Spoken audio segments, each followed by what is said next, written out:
Não, eu sou um homem espiritual, eu dou dízimo e oferta. E os filhos mendigando para ganhar um sorvete rachado a bola em dois. Aí você dá tudo para a igreja, mas não dá para os seus filhos. Dá tudo para a igreja e não dá para sua esposa. Dá tudo para a igreja e não cuida dos seus pais. Parece que eu estou pregando contra, né? O Disseu o tesoureiro, está pensando, bom, o Telmo está dizendo para não dar nada para a igreja. Não, é isso que eu estou falando. Eu estou falando que você tem que aprender a cultuar Deus com tudo que você tem. Quando você dá o 10%, sobra 90%, cultua Deus com os 90% também. Amém? Amém. Obrigado, time. Eu gostaria de trazer uma palavra que muito me abençoou quando Deus falou comigo há alguns anos atrás. E eu queria trazê-la de novo aqui. Alguns irmãos já ouviram, acredito. Os que congregam aqui há mais tempo já ouviram ela. Outros que não ouviram, eu creio que pode ser bênção para você. Eu queria trazer uma compreensão. Uma das coisas que eu tenho aprendido é que Jesus morreu para tirar o nosso pecado, não a nossa inteligência. Então a gente precisa pensar. Não é pecado pensar. E nós como igreja precisamos pensar. Quando eu falo pensar, é avaliar. Nós não podemos ser ignorantes. Por muito tempo se tinha os crentes em Cristo como ignorantes. Pessoas que não são cultos, não pensam, não avaliam, não se informam. Mas não é sábio isso. É sábio sim ser inteligente e pensar naquilo que acredita, naquilo que é colocado imposto sobre nós. Verdades que são ditas, que não são verdades, precisam ser avaliadas. E a gente avaliando, a gente vai crescendo. Inclusive fazer uma autoavaliação é inteligente. Se autoavaliar é inteligente. Se olhar no espelho. E eu queria questionar você hoje. Vou colocar questões no meio do seu coração para a gente pensar junto. E eu acredito ser pertinente para esses dias, onde a fé evangélica no Brasil está muito mística. A fé evangélica no Brasil está muito diluída. As pessoas estão crendo em tudo, estão abandonando a fé simples em Jesus. Estão acreditando em pontos de contato. As pessoas vão num culto, recebem cajadinho ungido, sal grosso para levar para casa, para espantar olho gordo. Tudo isso não é bíblico. E cada vez mais as pessoas estão fazendo, recebendo rosa ungida. E isso tudo não é bíblico e não traz absolutamente nada para nossas vidas. A fé em Cristo Jesus, ela é suficiente. Ela é suficiente. E há uma necessidade de a gente cada vez mais ser uma igreja bíblica, cheia do Espírito Santo, mas inteligente. Uma igreja que pensa, que avalia, sem soberba, né? Mas sem se afastar da verdade. Não precisa ser soberbo, orgulhoso, mas dá para ficar firme na verdade, sem necessariamente machucar, sem necessariamente ofender. Então, partindo desse princípio, né, eu quero trazer um texto, uma mensagem que eu já preguei algumas vezes sobre cultuar com entendimento, né, ou cuidando do jardim. O tema é o mesmo. Se você já ouviu esse tema, é a mesma mensagem. Eu quero falar sobre dar um culto a Deus. E eu quero começar perguntando: Deus recebe o seu culto? Você responde para você mesmo agora. Deus está recebendo a sua adoração? Quando você levanta as mãos e canta adorar a Deus, Deus está recebendo? Deus está recebendo a sua vida? O que você faz, Deus recebe? Será que Deus está recebendo o que a gente está fazendo, ou a gente só está fazendo o que a gente acha que deve fazer e Deus não está recebendo? Será que o nosso culto, a nossa adoração sobe? Será que Deus se agrada dessa comunidade de fé, no macro, como igreja no Brasil, e no micro, com a sua vida pessoal? Você, seu CPF, você. Será que Deus recebe aquilo que você está dando, que eu estou dando? Que o Telmo, que não o pastor Telmo. Deus olha para mim e fala: o pastor Telmo. Deus olha para mim e fala: meu filho. Eu sou filho de Deus. Ser pastor é um dom, uma graça para ajudar a servir os irmãos. Mas eu não sou pastor, eu sou filho. Pastor é uma vocação. Então, como que Deus lhe vê? Como que Deus me vê? E eu queria trazer uma compreensão de culto. Será que o culto que a gente está dando para Deus é agradável? Será que a minha forma de viver, Deus está dizendo assim: é isso aí, meu garoto, é isso aí? Será que Deus do céu está curtindo, está dando like na minha vida? Ou dislike? Como que Deus está vendo? E antes de a gente entrar no tema central, eu queria trazer uma compreensão sobre isso, sobre fazer algo para Deus entendendo o que está fazendo. Entendendo. Tudo que a gente faz sem entender, a gente esquece. Tudo que a gente estuda e não entende, só decora, esquece. Eu vou provar para você. Você que decorou matérias lá na escola, você já esqueceu o que você decorou. Agora as matérias que você aprendeu, entendeu, você não esquece mais. A compreensão faz com que o diabo não roube o que a gente compreendeu. Mas se a gente se emociona, só se emociona e não compreende, a gente esquece. Então, entender é importante, né? A palavra vai dizer para nós em Mateus 13, da parábola do semeador, que aquela semente que caiu na beira do caminho, o passarinho veio e comeu, é o diabo, que vem e rouba o que a gente não entende. O diabo só rouba o que a gente não entende, porque quando a gente entende, ele não tira mais. Eu entendi, acabou, o diabo ninguém mais tira de mim. Agora, se eu não entendi, foi só na emoção. Por que que você vai no culto? Porque todo mundo vai, então você não entendeu. Por que que você levanta as mãos? Porque todo mundo levanta, então você não entendeu. Por que que você adora a Deus? Porque todo mundo adora, então você não entendeu. Você está fazendo por repetição, não por compreensão. Eu conto aqui, já contei aqui a história da menina que chegou para a mãe e falou: mãe, estou com dúvida, mãe. Você corta sempre a ponta da salsicha para botar na panela. Sabe aquela parte enrugadinha da salsicha? Ela cortava para botar na panela.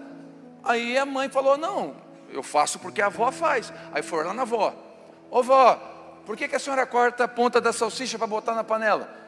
Aí a avó falou: é porque a bisa faz. Foi lá na bisavó. Chegou lá na senhorinha, 90 e poucos anos: vó, bisa, por que a senhora corta a ponta da salsicha para botar na panela? É porque a minha panela é pequena. A panela já cresceu e você continua cortando as pontas. Tem coisa que não é mais para fazer. Você está repetindo, mas não sabe por que está fazendo. A gente vem na igreja, mas não sabe por que é salvo. A gente fala da graça, mas não entende o poder da graça. A gente não desfruta, porque não entende. Quando a gente desfruta, a gente entende. Quando a gente entende, a gente desfruta. Então, a compreensão do que a gente está fazendo vai evitar de eu cortar pontas de coisas que não é para cortar. A compreensão do que eu estou fazendo vai me dar sabedoria. E a sabedoria vai me dar compreensão do que eu estou fazendo, para desfrutar da vontade de Deus. Quem quer a vontade de Deus sobre a sua vida? Cuidado no baixo braço. Eu vou perguntar de novo. Vocês são muito empolgados. Menos. Porque a vontade de Deus sobre a sua vida implica em, às vezes, acabar com a sua. Nenhum amém. Agora era a hora de dizer amém. Então cuidado com: ai Deus, vem sobre mim, faz a tua vontade. E eu acho, isso aqui é heresia minha, que Deus olha e fala: não tem noção do que está pedindo. Deus, me faz um vaso novo. Tem certeza? Sabe como é que faz o vaso novo? Pega o velho, trá. Esse trá é a sonoplastia do vaso quebrando. Mói, vira pó de novo, joga água, bota na roda. Eu quero ser, Senhor amado, como um vaso na mão do oleiro, quebra a minha vida. Olha as orações que a gente faz. E me faça de novo. Então tá, eu vou quebrar essa coisa ruim aí, vou te deixar desempregado para te aprender a não ser soberbo. Ai, está amarrado, eu vim para o culto da vitória. É o culto da vitória do Espírito Santo, não do diabo. Da vitória de Deus, não sobre a sua vontade. É o culto da vitória. Então, eu vou perder membro hoje já, começou de novo. Não, eu vim para o culto da bênção, pastor. É o culto da bênção. A vontade de Deus, ela é boa, perfeita e agradável. Eu quero a vontade de Deus sobre mim.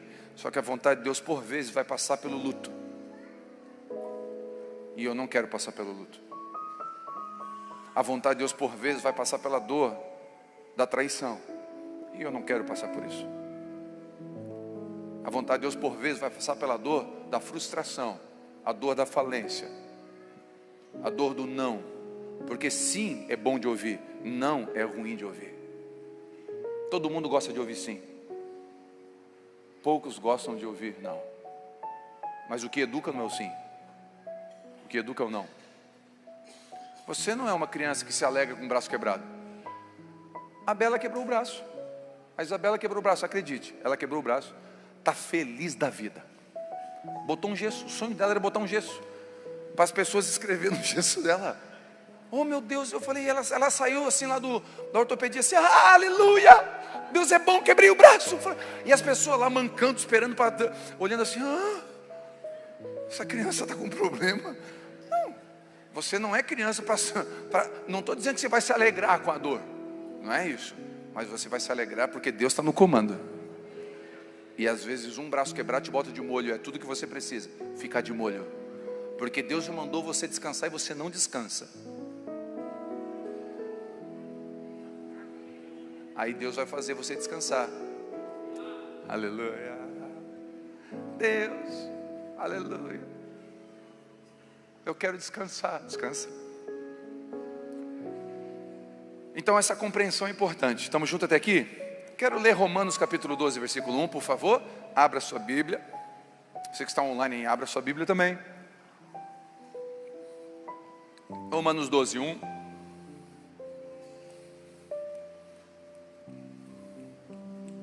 Diz assim, Atos Romanos, passa os evangelhos, Atos Romanos, 12, 1. Rogo-vos, pois, irmãos, pela compaixão de Deus, que apresentei os vossos corpos como sacrifício vivo, santo e agradável a Deus, que é o vosso culto, racional. Algumas versões falam culto inteligente, culto racional. E não vos conformeis com este mundo, mas transformai-vos pela renovação da vossa mente, para que experimenteis qual seja a boa, agradável e perfeita vontade de Deus. Fala comigo assim, boa, agradável e perfeita vontade de Deus. Abra comigo também Gênesis, por favor. Gênesis, se você tiver dificuldade de achar Gênesis, Escola Bíblica Raiz, Fundamentos da Fé. Vamos lá. Gênesis 2, versículo 15. Tomou, pois, o Senhor, pois, tomou o homem e o pôs no jardim do Éden para cultivar e guardar. Amém. Até aqui. Um versículo está em collab com outro. E o texto que a gente leu primeiro de Romanos, ele vai falar de um culto racional. Olha que legal. A palavra racional aqui, no grego, é lógicos. Lógicos. Então ele está dizendo, oferece a Deus um culto lógicos, que vem a palavra lógico, que faz sentido. Então, eu rogo, irmãos, que vocês ofereçam a vossa vida, o vosso corpo, e aqui eu não estou falando de espiritualidade, eu estou falando de espiritualidade transcendental, eu estou falando de uma espiritualidade diária, aplicada, vida, corpo, perna, braço, olho, vida. Oferece a nossa vida natural da terra aqui, cosmos, como um sacrifício vivo, santo e agradável, que é o culto racional. Ele está dizendo, o que vocês fazem com isso aqui, com essa carcaça, com esse corpo, é o culto racional, é um culto inteligente, não é transcendental. Quando você ora, isso é transcendental, porque você não vê Deus, Ele está ouvindo você, você fala com Deus que não entende. Quando você ora em outras línguas, você fala com Deus sem saber o que você está falando, isso é transcendental. Agora, Ele está falando de algo não transcendental, algo natural. O vosso corpo oferece a Deus como um sacrifício vivo, santo e agradável. Então, essa compreensão do culto, que no grego é interessante isso aqui. Por que eu usei o texto de Gênesis? Porque Gênesis 2,15, a palavra para culto, lá para trabalhar, porque o texto fala assim, né? Deus colocou o homem no jardim para trabalhar e cultivar, né? Essa palavra trabalhar, ela é maravilhosa, que significa servir a Deus. Então Deus falou assim, ó, Adão, está aqui o jardim, eu fiz para ele, está bonitinho, está pago, não precisa pagar IPTU, nada, está resolvido. Adão, entra aí e me serve. Como, Senhor? Trabalhando, cultivando e cuidando do jardim. Então lá não tinha culto, não tinha teclado, não tinha pregador, não tinha templo, era o jardim. Então qual era o culto lá? Cortar grama, plantar semente, podar galhos, cercar para os animais, certo? Então o culto era cuidar do jardim. E a mesma palavra para culto de Romanos 12 é a mesma para cultivo do texto de Gênesis. Então Deus chega para Adão e fala: Adão, cultiva o jardim. Adão, enquanto você cultiva, você me cultua.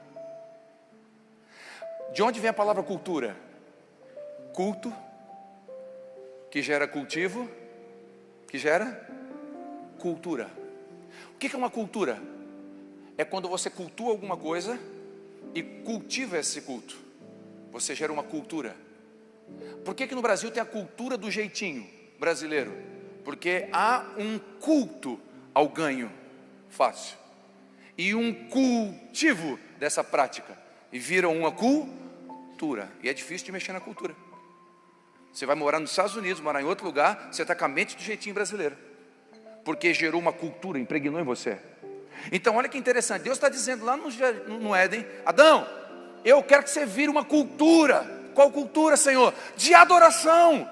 Tudo que você faz aqui, cultivando todo dia, acorda, trabalha, vai dormir, acorda, trabalha, aqui no jardim, é um culto para mim. Isso vai virar uma cultura, Adão. É isso que Deus está falando. Estamos juntos até aqui? Amém ou não? Até aqui estamos juntos? A verdadeira espiritualidade, o culto racional, nos leva a sermos melhores. No quê? No jardim que Deus nos confiou. Melhores maridos, melhores esposas, melhores filhos, genros, noras, sogras, engenheiros, alunos, professores. A verdadeira espiritualidade vai além de orar em línguas no domingo, mas também faz guardar a língua na segunda. É um processo de compreensão do todo. Então vamos lá, na prática, Deus te deu um jardim chamado... Quem é casado aqui? Olha para o coqueiro. Deus te deu um jardim chamado marido, olha aí para ele. Esse marido está bem cuidado? Aleluia. Está uma árvore frondosa ou parece um bambu seco? Está cuidando bem desse cara? Pastor, o que é isso? É culto. Porque Deus te deu um jardim chamado casamento.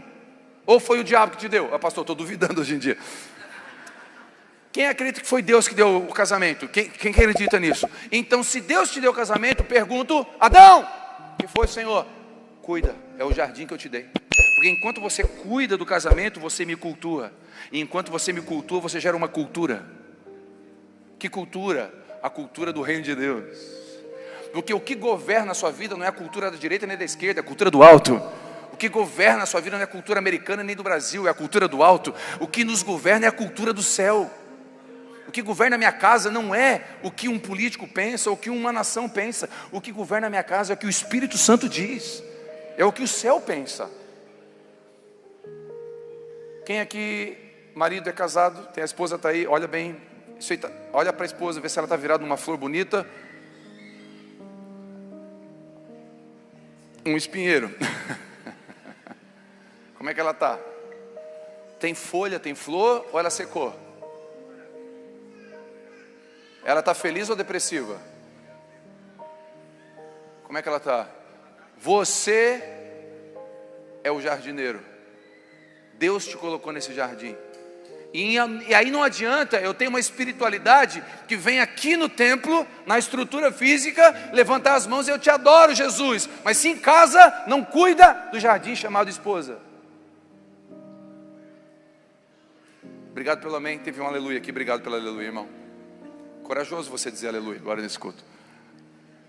Quem está entendendo? Quem tem filhos? Quem está moldando eles? Quem é que determina que jardim ele vai ser? Você ou o mundo? Aí Deus vem no jardim, ele vem visitar o jardim. Oi, Adão. Pois não, Senhor, cadê a esposa que eu te dei? Eu descuidei, ela estava aqui, eu estava jogando videogame, eu não vi mais ela.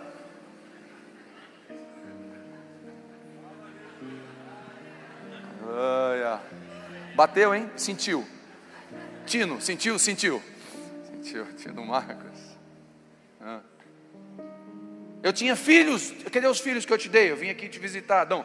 Então, eu estava na igreja, Senhor. Eu estava indo nos cultos, e aí eu não sei onde é que eles estão. Mas você estava nos cultos lá e esqueceu de cultuar aqui? Ah, então culto para ti é só ir no templo domingo, não é cuidar do que eu te dei.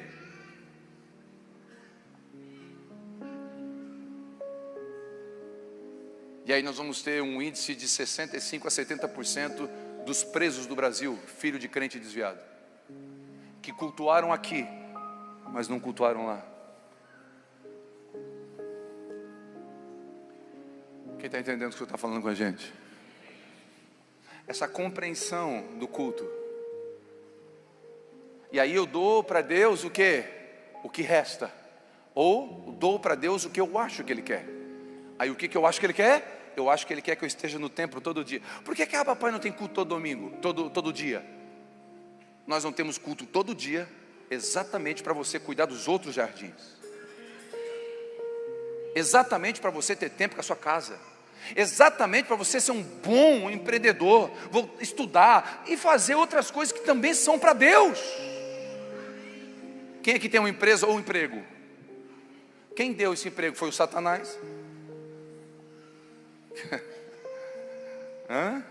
Pastor, ultimamente ele não foi o Satanás que deu, mas botou um gerente lá que é parente dele. Deus o livre, demoniado. Não, se você crê que Deus te abençoou com esse emprego, como que você está cuidando desse jardim? Você chega a hora que quer, faz o que quer, do jeito que quer, então Deus não está recebendo esse culto. E aí você pergunta, por que Deus não me abençoa? Porque a vontade de Deus é boa, perfeita e agradável, e não vai chegar na sua vida enquanto você não for fiel no que Deus colocou na sua mão. Eu trabalhei no exército 22 anos, eu dava uma missão para o soldado não fazia bem feito, na hora de promover, eu promovia quem? O que fez bem feito ou o que não fez mal feito? O que fez bem feito. Por que eu promovia quem fez bem feito? Porque trabalhou melhor. Aí a gente pensa, por que Deus não me abençoa e está abençoando meu irmão? Porque talvez o teu irmão está cuidando bem do que tem, sendo zeloso que está sobre a mão dele. Logo o Senhor vai confiar mais sobre ele.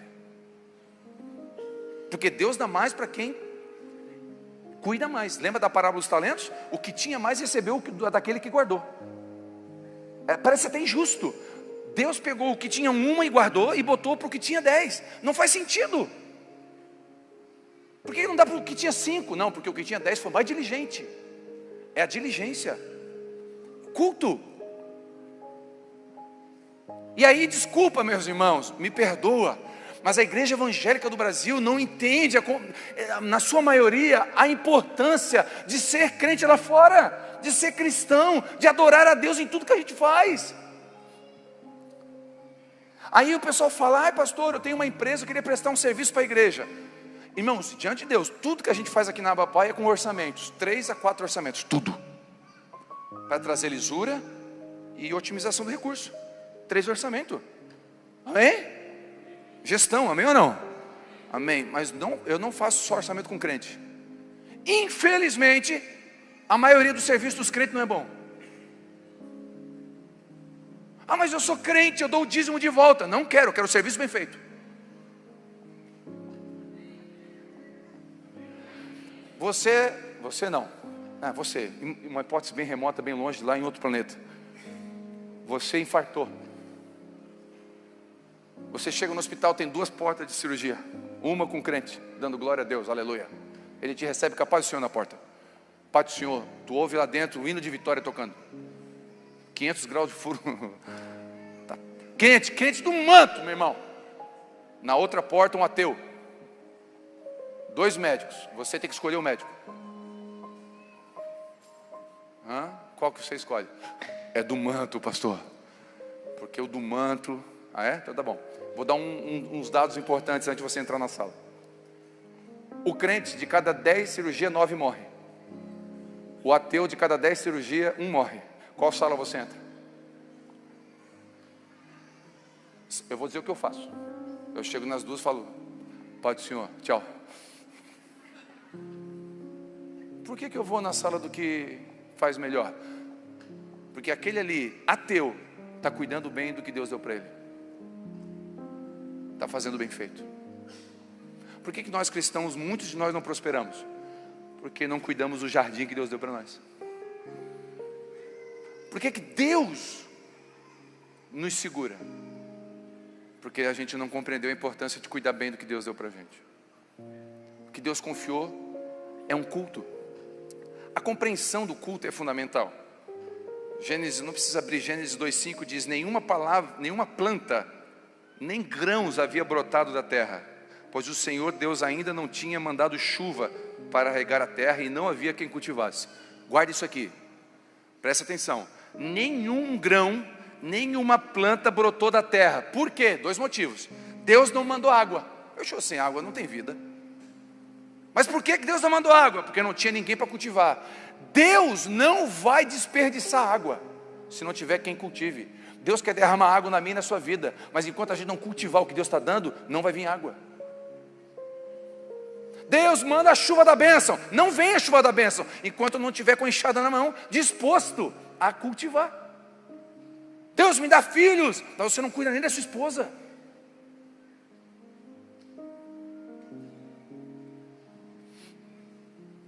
Deus mandou água quando? Quando tinha alguém para cultivar. Deus não desperdiça nada. Só há frutificação onde há cultivo, cuidado, atenção, zelo.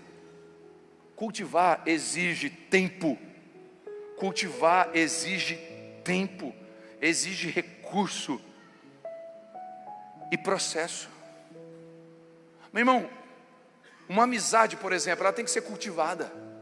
Se você não cultivar uma amizade, entendendo que é um culto para Deus, você não vai ter uma amizade sólida. Tem gente aqui que fala: ai, ninguém me ama, não tem muitos amigos. Eu vou fazer uma pergunta: você é amigo de alguém? Ninguém me convida para jantar. Você convida quem para jantar na sua casa? Pelo amor de Deus, alguém fala amém, que eu fiquei desesperado agora aqui. Mas é uma verdade. Não existe um jardim de amizade bonito sem cultivo. Não existe um casamento bom sem cultivo.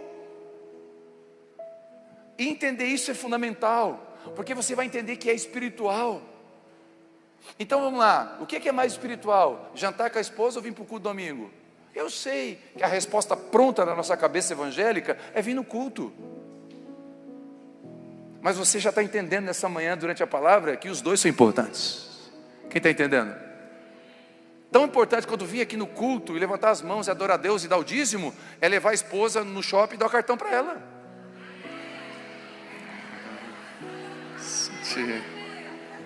Mexeu com o movimento, mexeu com a igreja. Não, eu sou um homem espiritual, eu dou o dízimo e oferta. E os filhos mendigando para ganhar um sorvete rachado, a bola em 2. Aí você dá tudo para a igreja, mas não dá para os seus filhos. Dá tudo para a igreja e não dá para sua esposa. Dá tudo para a igreja e não cuida dos seus pais. Parece que eu estou pregando contra, né? O Disseu o tesoureiro, está pensando: bom, então está dizendo para não dar nada para a igreja. Não, é isso que eu estou falando. Eu estou falando que você tem que aprender a cultuar Deus com tudo que você tem. Quando você dá o 10%, sobra 90%, cultua Deus com os 90% também. Porque não é o fato de 10% ir para Deus, o 90% é do Satanás. Não, é seu e vai glorificar Deus com o que você tem. Essa compreensão de culto é fundamental. Eu já contei aqui, eu sempre conto quando eu ministro a palavra, que uma vez eu estava jantando com a minha esposa, logo depois de a gente ter se divorciado e voltado. Então eu estava entendendo, por que o meu casamento dissolveu? Um dos principais motivos ali foi essa compreensão do culto, né? Do culto, nós não éramos pastores, mas eu tinha me convertido, então eu estava enfiado na igreja. Por quê? Porque eu acreditava que era a lei da recompensa. Quanto mais na igreja eu tivesse aqui, no templo, mais Deus ia me amar. E aí se tinha 7 cultos, eu estava 7 cultos. E aí a minha esposa perdeu o marido. Ganhou um diácono, mas perdeu o marido. Ganhou um presbítero, mas perdeu o marido. Não tem problema ser um diácono ou ser um presbítero, mas você tem que entender que cuidar da sua casa também é culto, também é cultivo. Aí um dia eu estava jantando com a minha esposa, e aí o que aconteceu? Tocou o telefone, atendi, era uma menina com a voz endemoniada. Eu ouvi a voz da mulher no fundo assim: eu vou matar ela, eu vou matar ela. E na época eu estava meio Che Guevara, gospel, rebelde.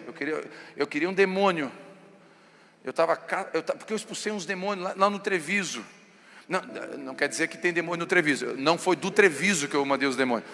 Eu expulsei demônio lá numa pessoa em Treviso, né? O pastor está dizendo que demônio tem Treviso. Não é isso que eu estou falando. Aí eu expulsei uns demônios e eu gostei. Em nome de Jesus, sai! O demônio sai, gente. Nossa, eu queria, me dá um demônio. Eu estava assim, se manifestava um demônio no meio da igreja: é meu, sai que é meu. Pulava em cima.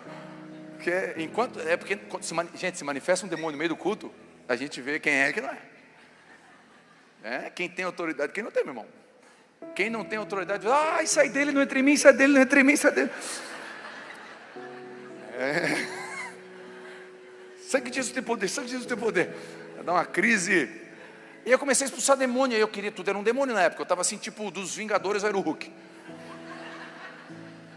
É só para quem entende da Marvel. E eu queria esmagar. Aí um demônio. Na hora o meu olho brilhou, um demônio. Aí quando a Vivi viu que era um demônio, não eu, o demônio, ela largou os talheres e pegou a bolsa, botou no ombro, tipo assim, acabou a janta. E assim era eu. Acabou a janta. Aí na hora o Espírito Santo: você está num culto, você vai sair do culto para atender um demônio? Você vai trocar um demônio pela sua esposa? Demônio tem um monte para ir para expulsar. E gente para expulsar demônio tem um monte. Agora marido da sua esposa só tem um. Na hora diz para o demônio se acalmar.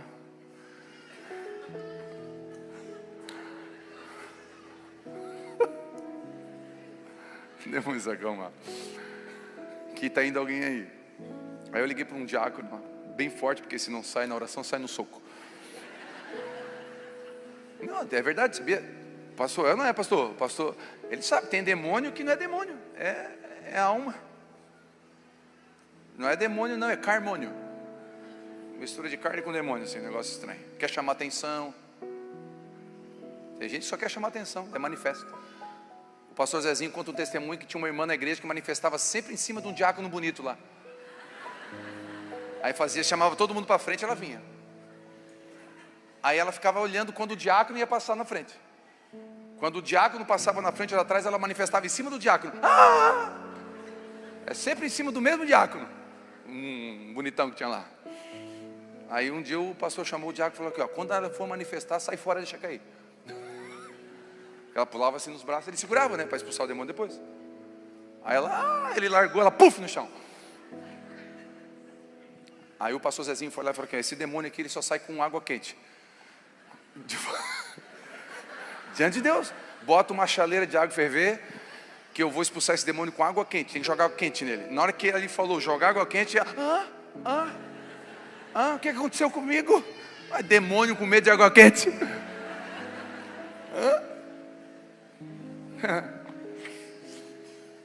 Será que os demônios não estão tirando você daquilo que é o culto que Deus quer que você esteja? Aí você pensa, não, o demônio é o Satanás lá quando o demônio é o anticristo. O demônio pode ser uma distração. O demônio pode ser um ministério. O demônio pode ser o púlpito que está roubando você do culto. O demônio pode ser o ativismo religioso. É pesado o que eu estou falando, alguém pode não concordar comigo. E se alguém não concordar comigo, pega a fila. Está lá em Curitiba, o final da fila de quem não concorda comigo. O ativismo religioso pode ser um demônio dentro desse contexto que eu estou pregando, que está tirando você do culto. E não é esse culto de domingo, é do cultivo do jardim que Deus te deu. Se Jesus viesse agora aqui visitar você e perguntando: onde estão os jardins que eu te dei? Como eles estão? Que resposta você tem para dar? Eu estava distraído? Eu estava no culto? O que você vai dizer? Parece estranho, mas ir tomar açaí, passear no parque com o filho é tão espiritual quanto vir no culto, porque lá também é culto. Você está cultivando o jardim, cuidando do jardim. Você é integral, tudo que você faz é para a glória de Deus, diga amém. Tudo que você faz é para quem? Para a glória de Deus. Cuide bem do que Deus lhe confiou. Deus não nos deu um jardim, nos confiou um jardim. Se você tem uma empresa, Deus não te deu essa empresa, Ele confiou essa empresa. Confiou a você. Como que você está cuidando? Quando Adão e Eva cultivavam a terra, eles cultuavam o Criador da terra. Quando cuidamos do próximo, cultuamos o Deus que nos deu o próximo. Culto vai além de ritual, de reunião. Isso são expressões, formas de culto, mas culto é diário. Culto é todo dia. Salmo 90, versículo 12, ajuda-nos, Senhor, a contar os dias. Repete comigo, dias. Não é contar os anos, é contar os dias, para que alcançamos sabedoria. O dia de amanhã você não tem, nenhum de nós sabe se vai estar vivo amanhã. O dia de ontem a gente não tem como buscar, mas o dia de hoje é um presente. Salmo 90, para alcançar sabedoria, eu te abençoo com sabedoria, para contar os dias. Ah, virada do ano, 2026, e aí quando vira ali, ó, dá o primeiro, segundo, vem nada, é mais um ano novo. Se você não tiver atitudes novas, vai ser tudo pecado antigo.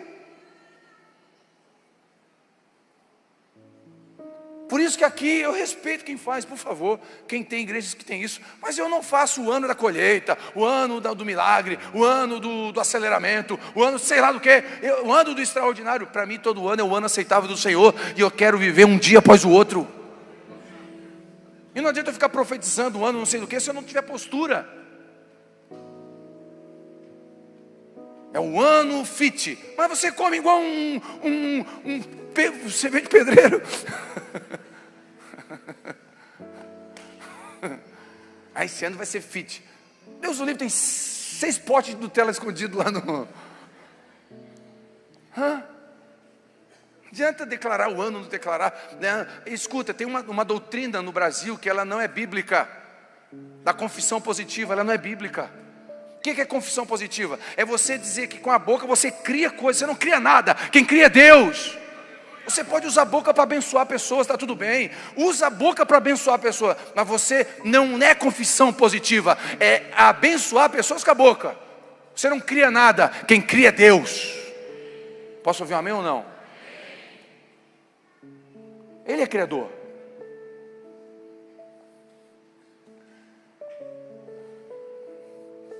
Contar os dias. Ajuda-nos a contar os dias. O cristão não tem vida secular, amém? O cristão não tem vida secular, amém?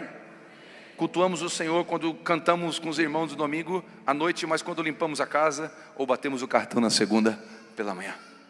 Cada profissão carrega em si um sacerdócio, uma representação divina. Todas as profissões aqui carregam em si um sacerdócio. Pastor, sacerdócio é sacerdócio. Sabe o que é sacerdócio? Sacerdote é um representante. Sacerdote é um representante. Uma das palavras usada por Papa, sabe qual é? Pontífice. Sabe o que significa pontífice? Ponte, que liga um ponto a outro. Você na sua profissão é um sacerdote, porque você é um representante do reino de Deus na sua profissão. Pergunto, professores que estão aqui, a sua aula representa o reino de Deus ou é uma aula chata e insuportável?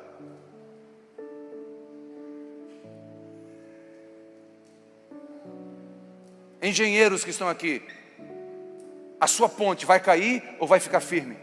Vai ter dinheiro sujo do governo ou você vai trabalhar limpo? Você é um sacerdote na sua profissão. Médicos, é por dinheiro que você é médico? Abandone a profissão, você vai matar pessoas. É um sacerdócio.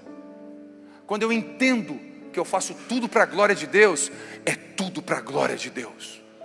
Eu sou médico para a glória de Deus. Eu sou pastor para a glória de Deus. Eu sou engenheiro para a glória de Deus. Eu sou professor para a glória de Deus. Eu sou gari para a glória de Deus. Eu sou faxineira para a glória de Deus. Tudo que eu faço é para a glória de Deus.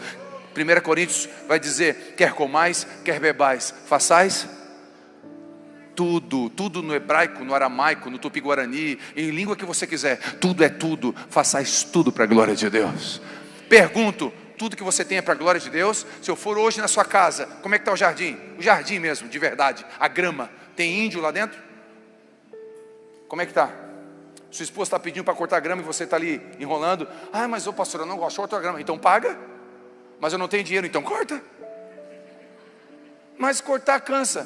Cuidar do jardim envolve investimento, envolve tempo. Não existe jardim bonito sem cuidado. Não existe casamento, nenhum casamento aqui saudável sem ter tempo, dedicação, dinheiro. Não tem nenhuma mulher aqui feliz, sem carinho, compra carinha, tudo que é carinho. Não tem, é impossível. Porque tudo que dá fruto, que é bonito, envolve tempo, envolve recurso, envolve esforço. Irmãos, eu vou falar uma verdade. Às vezes eu vou aconselhar um homem, dependendo da situação, eu vejo o cara chegando. Eu não sei quem ele é, mas eu vejo ele chegando lá na padaria, quando eu vou atender numa cafeteria. Dependendo do jeito do cara que está vindo, eu já sei, esse cara está cheio de problema. Ele vem com a mão para trás, endemoniado, assim, não, estou brincando. Como é que eu sei que... Ô pastor, como é que... Isso aqui é leitura social, é experiência social. Quando eu vejo o cara vindo, barba por fazer, cabelo revirado, camisa torta, manchada aqui, isso aqui não é falta de dinheiro, é falta de capricho. E se o cara não está cuidando do corpo, da apresentação individual, mostra que a vida dele está uma bagunça. E normalmente é batata. Pá. Quer ver outra prova social que eu faço? Carro. Eu olho para o carro do cara, está nascendo feijão e milho no banco de trás. Ele comeu um x-salada, caiu um milho e está nascendo. Tem que matar os animais antes de entrar no carro. O para-choque está amarrado. Não é uma questão de dinheiro, é uma questão de capricho.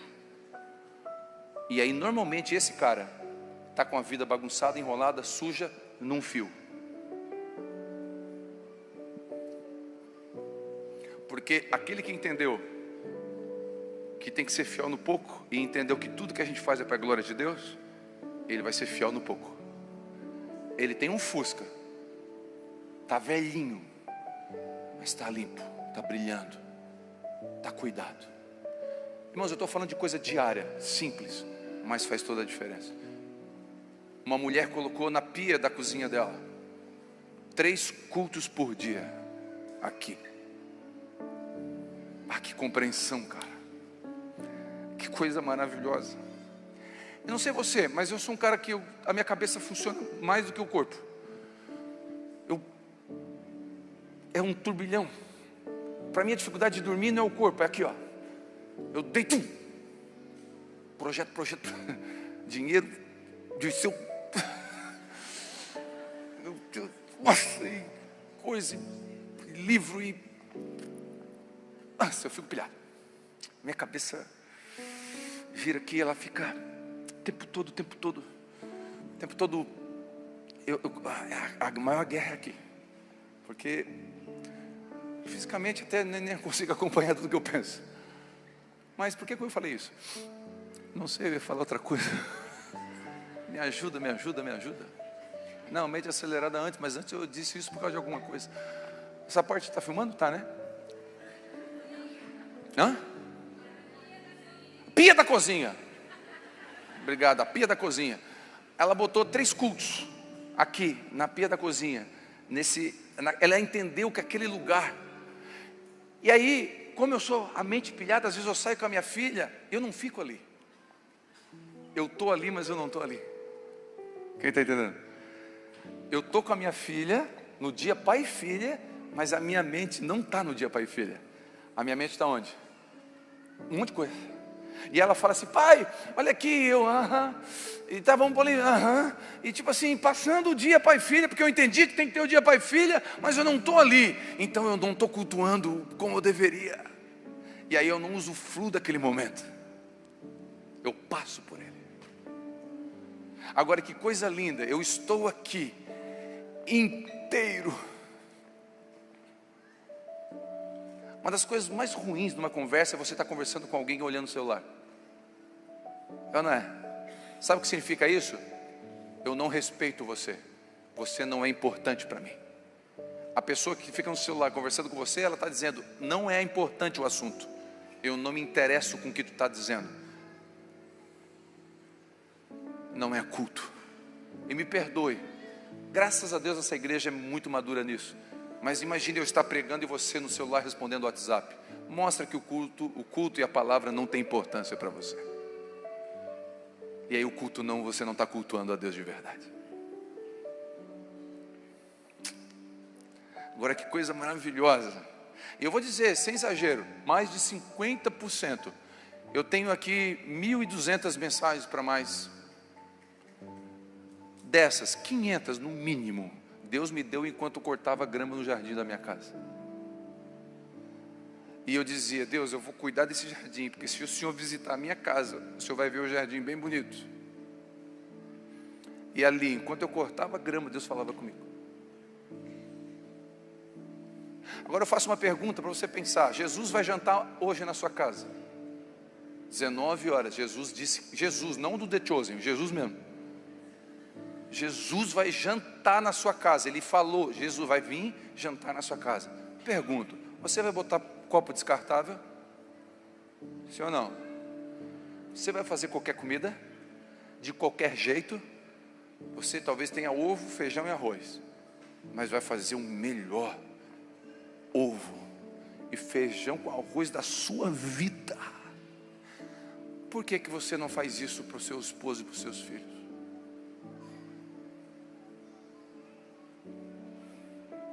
Porque Jesus é cultuado e adorado quando você cuida do jardim que Ele te deu. Você vai sair daqui e você pode começar cultuando a Deus, continuar o culto. Pastor, como é que eu continuo o culto? Seja educado com os atalaias que estão lá cuidando do carro. Dá um sorriso, alguém? Seja educado, os irmãos estão lá no sol, estão lá cuidando do seu carro. Ah, mas eles falaram uma coisa que eu não queria fazer. Ok, está tudo bem, às vezes alguém vai falar uma coisa que eu não quero fazer, isso acontece. Ah, abre a porta para sua esposa entrar do carro.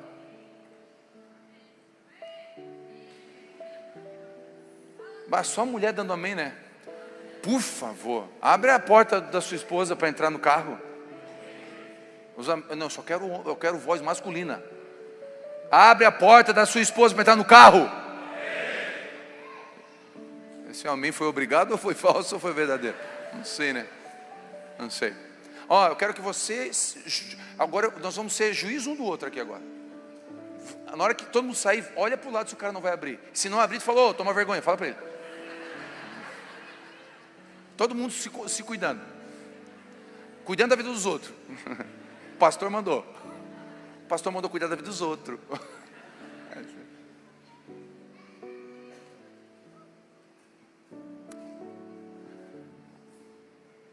Só quem está entendendo, diga amém. O cristão, quando eu sou um cristão marceneiro era conhecido pelo material que estava embaixo da cadeira. Olha que lindo isso. Os primeiros cristãos, eles eram reconhecidos quando, se esse banco fosse feito por um cristão, o mesmo material que estava aqui em cima estava aqui, era a mesma qualidade. Hoje em dia um cristão é conhecido porque ele botou um peixinho, ou ele botou um adesivo Deus é fiel, ou um adesivo da Pai. Não, você não tem que ser conhecido pelo adesivo.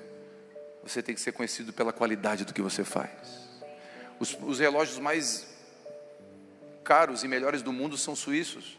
Foram irmãos protestantes, reformados, que pensaram, vamos fazer um relógio para Deus usar.